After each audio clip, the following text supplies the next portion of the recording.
Abra sua Bíblia, por favor, Romanos capítulo de número 8. Romanos capítulo 8, quero ler só um versículo com você. Romanos 8, 28. Precisamos entender que nós precisamos tomar um posicionamento diante daquilo que Deus tem para as nossas vidas e naquilo que Ele já declarou a nosso respeito. Nós temos falado esses dias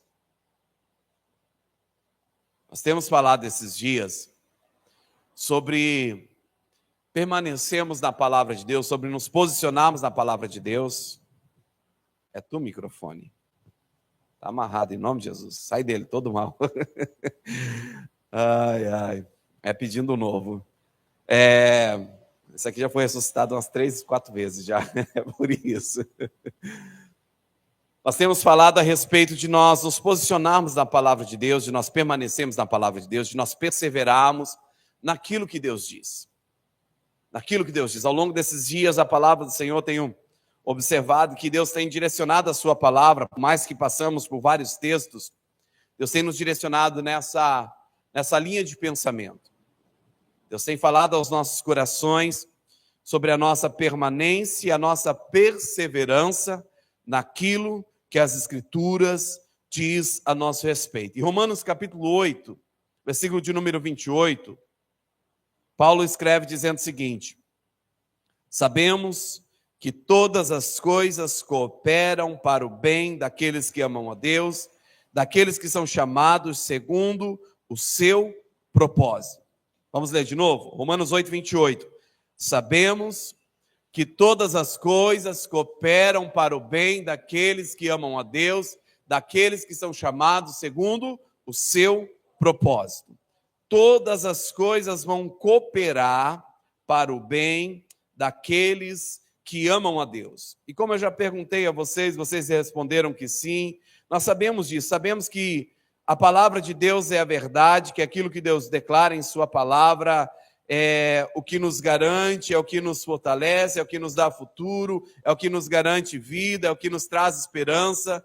E a Nova Bíblia Viva, no mesmo passagem de Romanos 8, 28, diz assim: e sabemos que tudo quanto nos acontece está operando para o nosso próprio bem, se amarmos a Deus e estivermos ajustados aos seus planos, Até na lição de ontem, do PG, nós falamos sobre propósito de Deus, que Deus tem um propósito para as nossas vidas.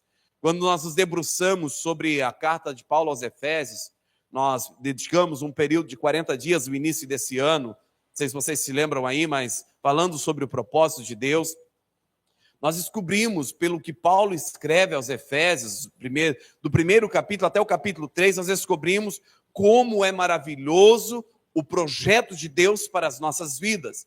O Salmo 119, Salmo 139, verso 16, a palavra do Senhor diz que quando ainda éramos informes no ventre da nossa mãe, Deus já escrevia todos os nossos dias em seu livro.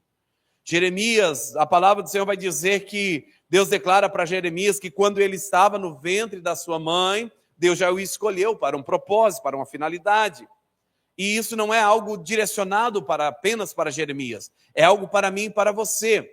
Deus nos chamou com um propósito e com uma finalidade. E tudo aquilo, como Paulo diz, Romanos 8, 28, o nosso texto de hoje, é tudo aquilo que acontece à nossa volta, coisas boas e coisas ruins, elas tendem a cooperar para o nosso bem. O detalhe é, se amarmos a Deus, Se amarmos a Deus. E precisamos aprender, como a canção que cantamos do Fernandinho, Precisamos aprender a descansar no propósito de Deus para as nossas vidas, porque existem momentos da nossa vida em que simplesmente não conseguimos entender o que está acontecendo. Já aconteceu com você? Ou é só comigo?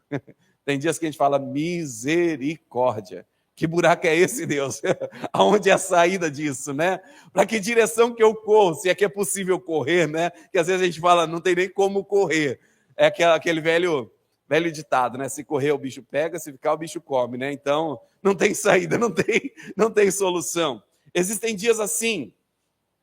E perguntamos, por que isso acontece, Deus, como o salmista declara, eleva os meus olhos para os montes, de onde me virá o socorro, né? Senhor, estou sem direção, estou sem saída, não há o que fazer. Ou como Davi declara, né? Até quando, Senhor, não olharás para mim, não se importarás com a minha situação? São perguntas que acontecem na nossa caminhada, são situações aonde o céu parece estar em silêncio, não há resposta, não há saída. Mas Paulo, nessa passagem, Romanos 8, 28, ele vem nos mostrando, vem nos lembrando uma verdade inabalável. Deus está no controle de todas as coisas e tudo que ele permite tem um propósito, e esse propósito é um propósito redentor. Porque nada vai acontecer sem a permissão de Deus. A prova disso é quando nós lemos a história de Jó, capítulo 1, nós vemos os filhos de Deus se apresentando a Deus lá no trono de Deus, e entre os filhos de Deus vem Satanás. Satanás vem se apresentar a Deus.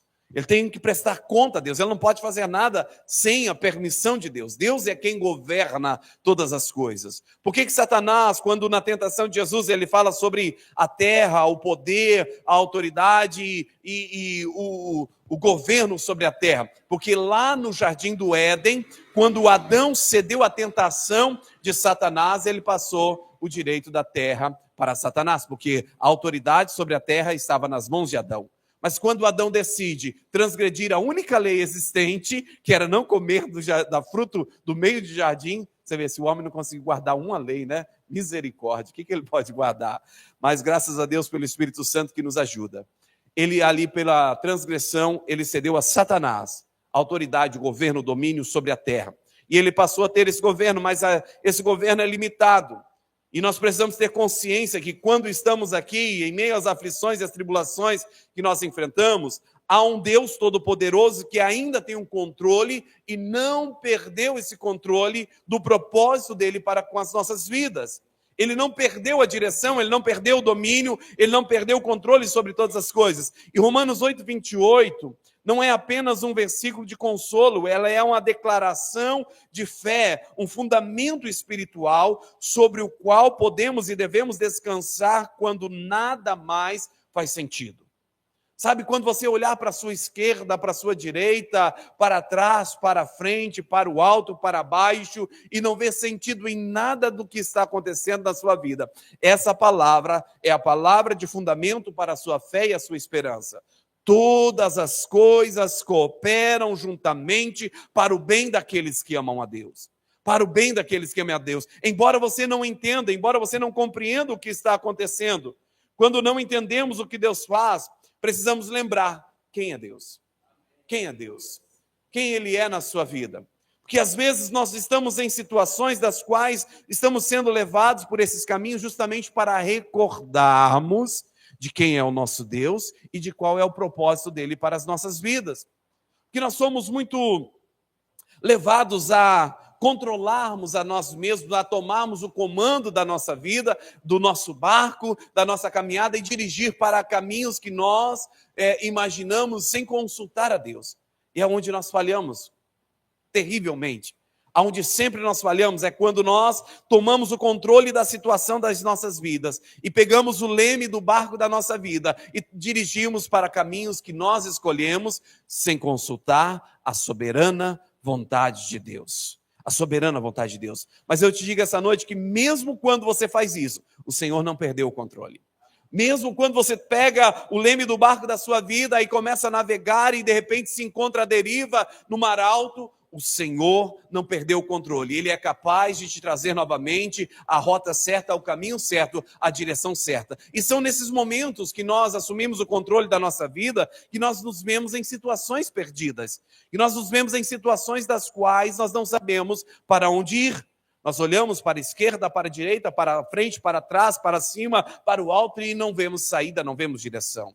Mas é nesse momento que nós precisamos recordar quem é o nosso Deus. Nem sempre entendemos o porquê das circunstâncias, mas podemos descansar no caráter de quem é o nosso Deus. Por isso precisamos ter vivo na nossa memória quem Ele é. Primeiramente, precisamos recordar que Ele é o Deus que nos ama. Por que Ele nos ama? Porque a Bíblia nos afirma que Ele nos ama. quando nós declaramos, quando nós vamos buscar trazer a nossa memória, ao nosso coração, o amor de Deus não diz respeito ao sentimento que nós temos de confiança do amor dele por nós, mas sim por causa da sua declaração. Porque, como eu já falei aqui, a questão do amor não é uma questão de simples sentimento, é uma questão daquilo que é verdade, daquilo que já foi declarado. Deus não nos ama porque Ele tem um sentimento por nós, Ele nos ama porque Ele decidiu nos amar e Ele, a essência dEle é o amor. E Ele declara em sua palavra, João 3,16 é a prova disso, porque Deus amou o mundo de tal maneira que deu seu Filho unigênito para que todo aquele que nele crê não pereça, mas tenha a vida eterna. Então você pode descansar o seu coração em um Deus que te ama.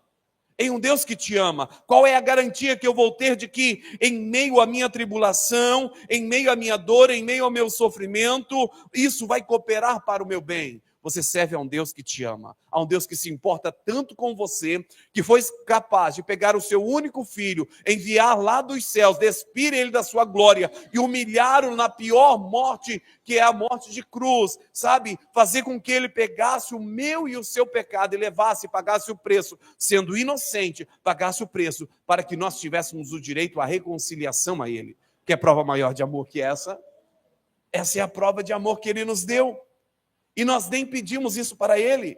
Nós nem chegamos, oh Deus, se o Senhor me ama, me dá uma prova que o Senhor me ama. Não.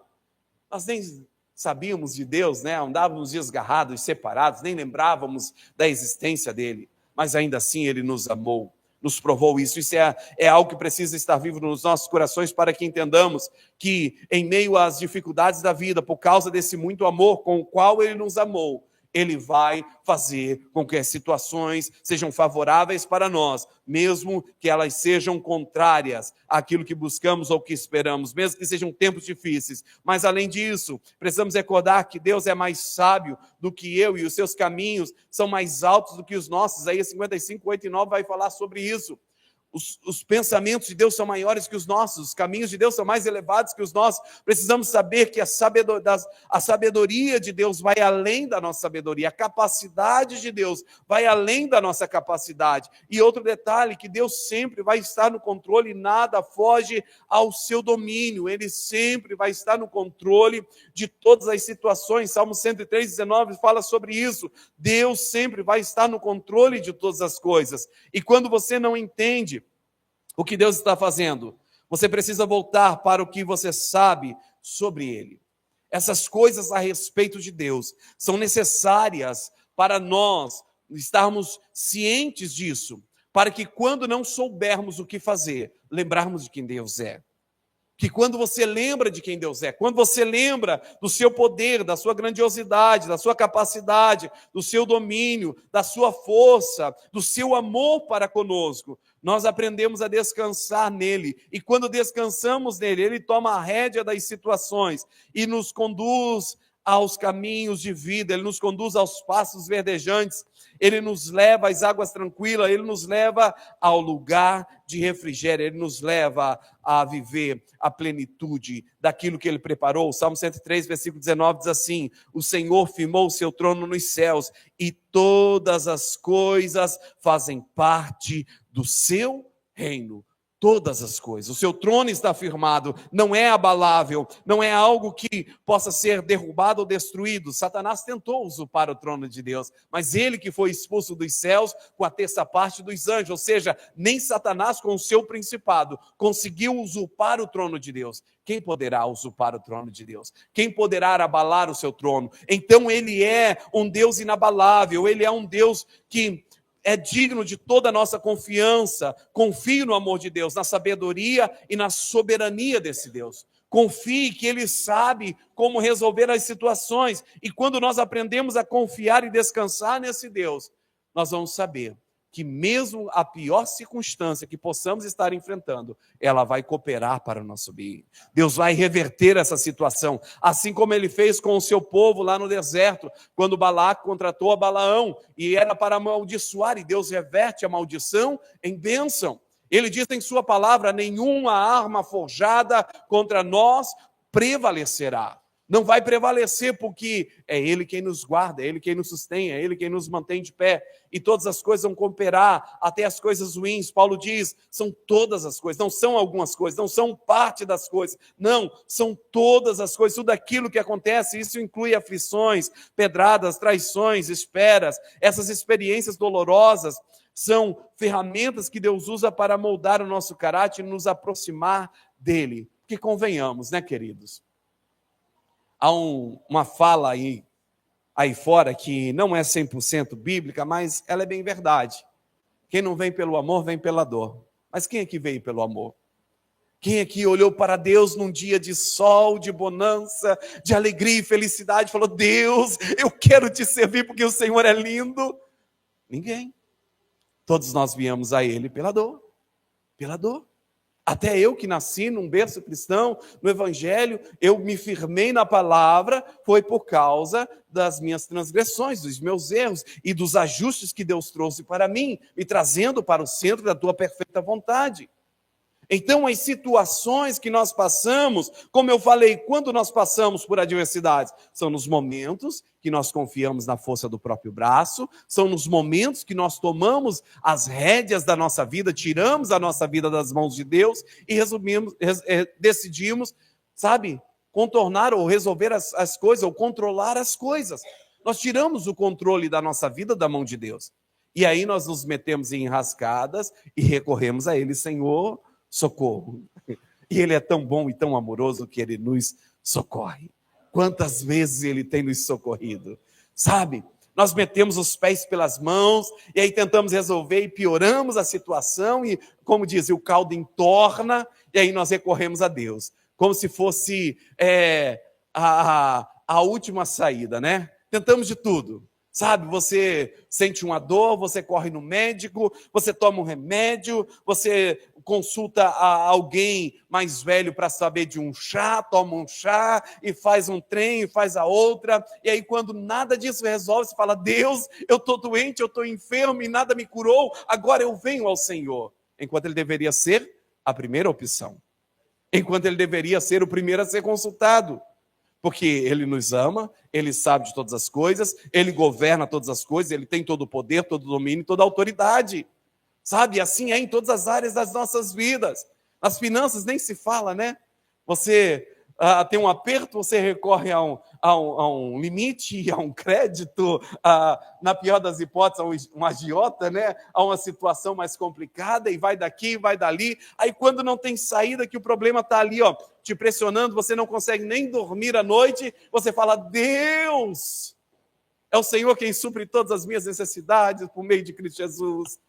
Na última instância, mas no momento inicial, para você buscar a Ele, para pedir sabedoria, para pedir direção, nós não nos lembramos dEle. Então, as situações dolorosas que surgem nas nossas vidas, elas são consequências dos nossos erros, das nossas falhas, que nos levou àquilo. Por um momento ou outro, uma falta de sabedoria ou outra, uma decisão errada ou outra, um passo em falso que nós damos ali, que culmina em uma dor, em uma experiência ruim. Mas Deus, Ele permite isso para nos ensinar a aprender a descansar e a confiar nele. Por isso ela coopera para o nosso bem. Não é que Deus está nos colocando em uma situação difícil. Não, somos nós mesmos que nos colocamos lá. E Deus permite para a gente olhar e aprender. Olha, sou eu quem conduzo melhor a sua vida. Olha, se você estiver no meu propósito, no centro da minha perfeita vontade, vai ser melhor para você. Ele permite isso para nos trazer de volta aos caminhos da verdade. Jeremias 29:11, eu bem sei os pensamentos que tenho a vosso respeito, são pensamentos de paz e não de mal, para vos dar o fim que desejais. Mas o que Deus estava falando para o povo? Vão para a Babilônia, se permita ser levado pelo inimigo. Mas por que Deus estava fazendo isso? Porque o pecado dele estava sendo tão grande, que se Deus não os levasse para a Babilônia, para os corrigi-los, para os lapidar e os consertá-los, para trazer de volta, restaurar Jerusalém, Deus ia ter que destruir eles, porque estava chegando a um ponto insustentável. Isaías tinha falado, Elias tinha falado, Elias tinha havido matado os profetas de Baal, falado, olha, até quando vocês vão cochear entre dois pensamentos, ou é Deus ou é Baal, decida o caminho de vocês. A quem vocês vão obedecer? A quem vocês vão servir? veio Eliseu, veio tantos outros profetas que se levantaram, mas a ninguém eles deram ouvidos, até que Deus os levou para o cativeiro na Babilônia. E aí quando Deus os restaura, no tempo de Esdras e Neemias, aí a palavra de Deus é lida e todo mundo se prostra diante de Deus e adora ao Senhor, e fica lá debaixo de chuva, e o tempo todo servindo ao Senhor com alegria. Por quê? Porque passou pela provação e viu a restauração de Deus. Então até a Babilônia, até o cativeiro, cooperou para o bem deles, porque é melhor que eles permanecessem na presença de Deus, do que longe dos átrios do Senhor, perecessem e perdessem tudo que Deus lhes tinha dado. Então, quando Deus nos permite passarmos por tribulações, por provações, é para o nosso bem, é para forjar o nosso caráter. Essas experiências dolorosas são ferramentas que Deus usa para moldar-nos, para nos aproximarmos dEle. Ele vem nos tirando do apego ao mundo, Ele vem nos ensinando a dependência dEle, Ele vem produzindo em nós a paciência, a humildade, a maturidade espiritual. Porque convenhamos, como que nós crescemos espiritualmente? Nós crescemos espiritualmente quando as coisas estão bem? Infelizmente, nós não aprendemos com o bom ensino. Nós ouvimos a palavra aqui hoje, glória a Deus, aleluia, mas chega lá em casa, faz tudo o contrário ao que foi aprendido, ao que foi ensinado, ao que o Espírito Santo falou ao coração. E aí quando as coisas começam a dar ruim, sabe? Quando as coisas desandam, aí a gente lembra, opa, aquela palavra. Mas por que não aplicou a palavra no seu dia a dia, enquanto você não passava pela aflição?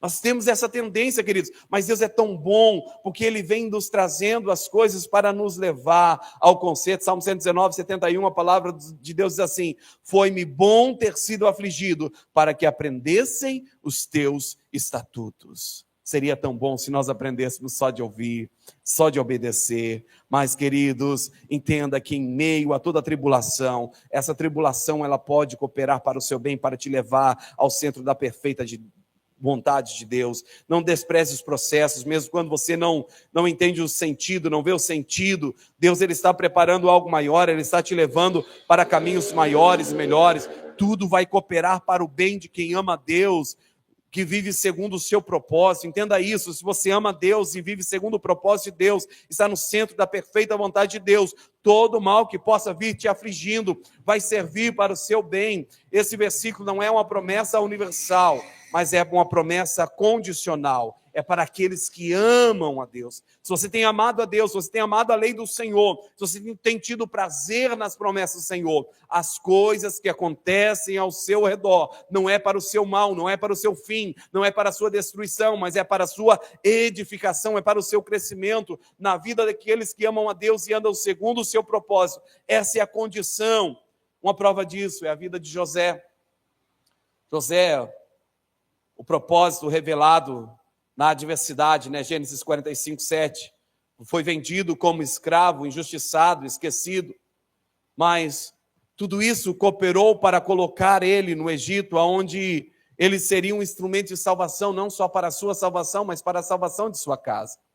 Olha a vida de José, sabe, como se não bastasse apenas ser vendido pelos seus irmãos como escravo, lá no Egito ainda é acusado injustamente, é lançado na prisão, e quando tudo parecia ir de mal a pior, você vê a mão de Deus sobre a vida de José, porque lá na prisão, José prosperou. Eu acredito que a cadeia do Egito nunca esteve tão boa como no tempo que José esteve preso, porque o carcereiro teve a confiança de entregar as chaves da prisão para um prisioneiro, para José, e José cuidava de tudo. Quando os servos do faraó foi mandado para a prisão, o copeiro e o padeiro do rei foi mandado para a prisão, foi mandado aos cuidados de José. José quem foi cuidar deles. Por quê? Porque ele permaneceu no bom propósito, mesmo sendo injustiçado. Você imagina você ser rejeitado pelos próprios do seu sangue, ser vendido como escravo, e aí quando as coisas começam a dar uma melhorada ali na escravidão, mesmo na escravidão, você é injustiçado novamente com a acusação falsa contra você, e ninguém acredita em você e lança você na prisão. O que você falaria de um Deus que permitiu você passar por isso? Se você estivesse nessa condição, sabe? Porque às vezes nós olhamos para a nossa dor, para o nosso problema, e eu entendo que para você é difícil mesmo, mas nós pensamos ser algo de extrema dor, de extrema situação, e esquecemos que os nossos irmãos ao nosso redor às vezes estão passando problemas piores do que esse. Porque por mais problemas que nós estejamos vivendo nos nossos dias, nenhum de nós ainda foi perseguido por causa de Cristo, por causa da nossa fé.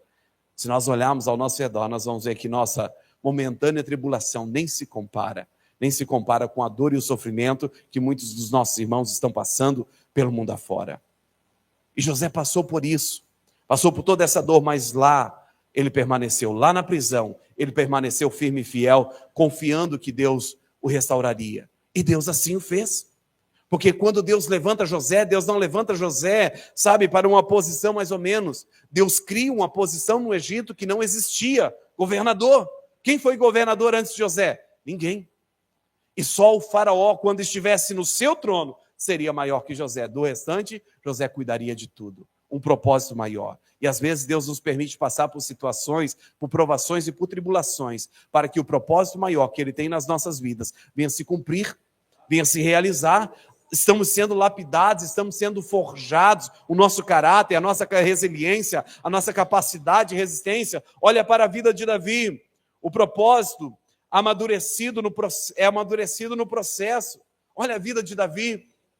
Samuel chega na casa de Jessé, na empolgação de ungir um rei, olha para todos os filhos de Jessé, Deus fala, não é nenhum deles.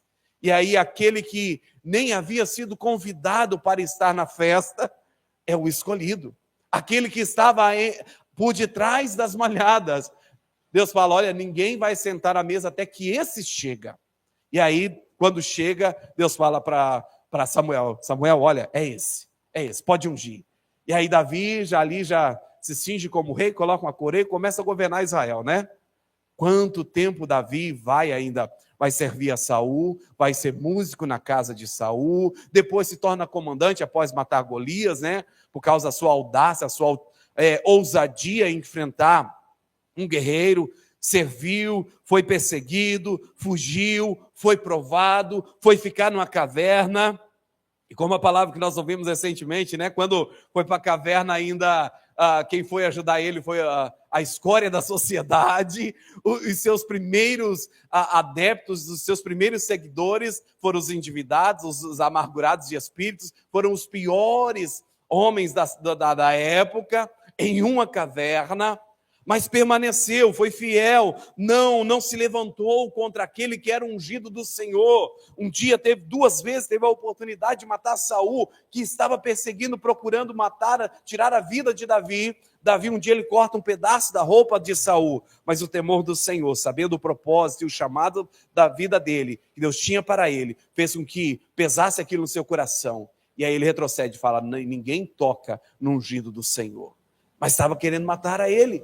Mas ele o reverenciou, o respeitou. No deserto, seu caráter foi forjado até ser reconhecido como homem segundo o coração de Deus. Olha a posição que Deus o elevou.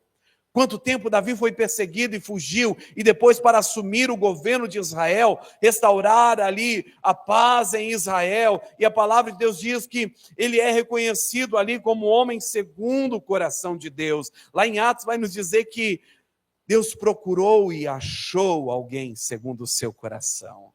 Queridos, às vezes nós não estamos entendendo o que nós estamos vivendo, mas se nós permanecemos no amor de Deus e no centro da sua perfeita vontade, permanecemos em sua palavra, podemos descansar o nosso coração, porque no tempo certo Ele vai nos exaltar. A palavra do Senhor nos diz, humilhai-vos debaixo da poderosa mão de Deus, porque a seu devido tempo Ele te exaltará. É Ele quem nos levanta, é Ele quem nos coloca em alta posição, é Ele quem nos eleva, é Ele quem nos reconhece, é Ele quem nos exalta, e quando Ele nos exalta, ninguém pode nos abater. Ninguém pode nos abater. Então descanse o seu coração, entenda que o processo, a situação, como Paulo diz aqui em Romanos 8:28, saiba que todas as coisas estão cooperando para o seu bem. Você ama Deus? Então todas as coisas vão cooperar para o seu bem. Para o seu bem, não desista na caminhada. Não permita que a circunstância faça você perder o propósito de Deus, porque o propósito de Deus para a sua vida, ele é eterno e é perfeito, e de acordo com o seu propósito, Deus vai fazer o seu plano, a intenção divina se cumprir na sua vida, na vida do cristão, daquele que aguarda em Deus. Tudo o que Deus faz tem a intenção de direção. Efésios 1:11 diz assim: nele fomos também feitos herança, havendo sido predestinados conforme o propósito daquele que faz todas as coisas, segundo o conselho da sua vontade. Tudo o que Deus faz é segundo o seu querer. Mesmo que hoje você não entenda o caminho, confie no destino. Deus está conduzindo cada detalhe da sua história com perfeição. O único detalhe que precisamos estar atento é: eu estou no centro da perfeita vontade de Deus? A minha dor, o meu sofrimento, o que eu estou passando, as minhas tribulações, em meio a tudo isso, eu estou no centro da perfeita vontade de Deus? Eu estou atendendo à vontade de Deus, à voz de Deus, o direcionamento de Deus? Porque, como eu falei, essa palavra não é para qualquer um, não é para todos. É para aqueles que amam a Deus e que estão andando segundo o propósito de Deus, segundo a vontade de Deus, segundo a direção de Deus. Você tem consciência do propósito de Deus para a sua vida? Você tem consciência de estar andando em amor e em fidelidade para com Deus? Porque quando a dificuldade vem, a primeira coisa que vem à nossa mente é nós abandonarmos a Deus. Embora a dor nos leve a clamarmos a Deus, mas a permanência do sofrimento também faz com que nos afastemos dele. Na maioria das vezes, sabe? Aquela questão, não sou contra você fazer campanha e propósito, não, nada disso. Mas às vezes nós determinamos, vou fazer uma campanha de jejum e oração por 7 dias. E aí você determina que em 7 dias a resposta de Deus tem que chegar para você. Mas o tempo de Deus não é o nosso tempo. O tempo de Deus é diferente do nosso tempo. E aí chega no final daquilo, você não alcançou a resposta de Deus, aí você fala, bem, Deus não quer me atender, nem Deus se importa mais comigo. Por isso precisamos ter claro o caráter de Deus, quem Deus é. A essência de Deus é amor, e Ele nos ama, e Ele já nos provou o seu amor nos dando o seu Filho. E Ele diz em sua palavra, eis que não te deixarei, nem jamais te desampararei. Se Ele declarou, Ele vai fazer. Somos nós que nos apartamos daquilo que Deus tem para nós. Somos nós que deliberadamente nos afastamos dos seus caminhos, nos rebelamos contra o seu chamado, contra a sua vontade. Olha só para nós fecharmos o assunto aqui, a história de Abraão é também uma grande prova de que as coisas cooperam para o nosso bem. Abraão prosperou, cresceu, mas quando Abraão saiu da terra do seu pai, ele levou Ló, que não era para levar, seu sobrinho, porque ele tinha um apego com aquele menino como se fosse um filho, e ele decidiu levar Ló com ele. Mas Ló também, por causa da bênção de Deus que estava sobre a vida de Abraão, Ló também prosperou. E dali um pouquinho, o lugar onde eles estavam, não dava mais para os dois coabitarem ali, permanecerem ali. E os pastores de Abraão e de Ló começaram a brigar um com o outro. E a Bíblia vai nos dizer que Abraão chega diante de Ló e fala, olha, eu gosto de você como um filho, mas vamos ter que nos separar. Você vai escolher uma direção e eu vou para uma direção oposta. Se você for para o norte, eu vou para o sul. Se você for para o leste, eu vou para o oeste. Para o oeste, ou qualquer direção que você escolher, eu vou para uma direção contrária. E eles estavam em uma posição favorável, onde Ló conseguia enxergar uma campina bonita, um lugar lindo, com pastagens, com plantios, com vegetação, sabe, aquele lugar que o pastor de ovelha, o pastor de gado olhava e falava, esse é o lugar, ali eu vou prosperar. E Ló decide escolher aquele lugar. Mas qual é o fim da história de Ló? Ló termina em uma caverna. Sem nada. Ló termina em uma caverna. E ali, para manter a geração, a descendência de Ló, as filhas de Ló têm que embebedar e coabitar com o seu pai para poder preservar a sua descendência. Mas Abraão, que não foi para uma campina tão bonita, talvez para um lugar árido, desértico, qual é o fim de Abraão? Até hoje a história de Abraão ecoa, nós somos contados como filhos de Abraão. Deus continuou abençoando Abraão, porque Abraão permaneceu no propósito de Deus. Mas Ló não entendeu isso, Ló seguiu a direção, o curso da sua vida. Queridos, nós precisamos observar aonde eu estou no centro da perfeita vontade de Deus, eu estou amando a Deus, eu estou seguindo o propósito de Deus para a minha vida, eu estou em obediência àquilo que eu já entendi que Deus quer que eu faça, eu estou permanecendo no centro da perfeita vontade de Deus, ou estou andando deliberadamente conforme os meus caminhos, conforme o meu coração. Porque quando nós andamos no centro da perfeita vontade de Deus, Deus ele tem responsabilidade conosco para cuidar de nós, Ele não vai nos desamparar. Ele vai estar conosco. Vamos passar por provações? Vamos passar por provações. Vamos passar por adversidades? Vamos passar por adversidades. Porque Jesus estava no barco junto com os discípulos e eles enfrentaram uma terrível tempestade que os discípulos pensaram que o barco ia afundar. Mas Jesus os livrou da tempestade. Da mesma forma é conosco. As tempestades vêm para pôr a nossa fé à prova, para que ela seja aprovada no final de tudo. Mas Ele vai nos preservar e nos guardar. Por isso Paulo fala, sabemos que todas as coisas cooperam para o bem daqueles que amam a Deus, daqueles que são chamados segundo o seu propósito. Se você está na vontade de Deus, descanse o seu coração, confie nele. Aguarde o tempo de Deus que Ele virá em seu favor e em meio a essa espera, Ele não vai te desamparar. Israel teve que peregrinar 40 anos no deserto. Mas em meio a 40 anos você não vê a nação de Israel procurando um shopping, sabe, ali nas regiões das vizinhanças deles ali. Nunca foi lá nas montanhas ali de Esaú, de Edom, ali para procurar vestir uma loja, para comprar um sapato novo, uma roupa nova. Não, porque Deus os sustentou no deserto enquanto eles permaneceram aguardando a promessa se cumprir. Deus os sustentou, os sapatos não se envelheceram, não se rasgaram as suas roupas, não se perdeu nada, e nada lhes faltou em meio ao deserto, porque Deus é o Deus que faz com que tudo coopere para o bem daqueles que o amam e andam segundo o seu propósito. Ande segundo o propósito de Deus. Busque saber a perfeita vontade de Deus. Talvez você esteja passando por algo que você não entende, mas hoje o Espírito Santo te lembra, Deus ainda está no controle. O que parece caos é parte de um plano. O que dói hoje, amanhã será testemunho. Descansa. O mesmo Deus que estava com José na prisão e com Davi no deserto, Ele está contigo hoje. Ele não te deixou. Ele não te deixou. E nada, absolutamente nada foge ao controle de quem tem o universo em suas mãos. Nada foge ao controle do Deus Todo-Poderoso. Quando Satanás incitou a Deus para tocar na vida de Jó, por mais que Satanás pediu para tocar até em sua carne, Deus preservou a sua vida.